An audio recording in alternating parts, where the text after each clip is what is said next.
Hello, in this video I'm going to show you how we can pair your Tozo A2 earbuds with any Apple Macbook. First of all, before the pairing, charge them for like 20 minutes by using this USB-C port, and also remember to disconnect them from all previously connected devices.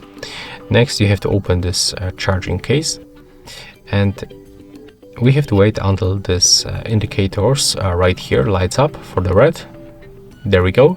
And then we have to remove them from the charging case.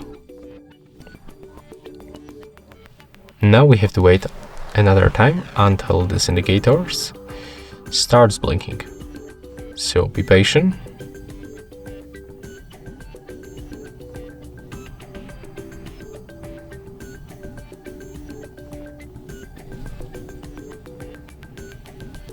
Okay, it looks like they are not working right now, so I can recommend you to put them back to this charging case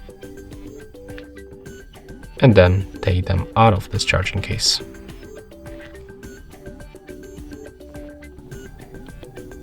As you can see right now, they are working, the pairing mode is enabled, so put them close to your MacBook, go to the system settings, go for Bluetooth, turn it on with the switcher, and from the nearby devices list we have to select our Tozo A2 earbuds. So click connect. When you are successfully connected, you can also check for the sound settings if they are selected for the output and the input device. That's all for this video, hope you like it.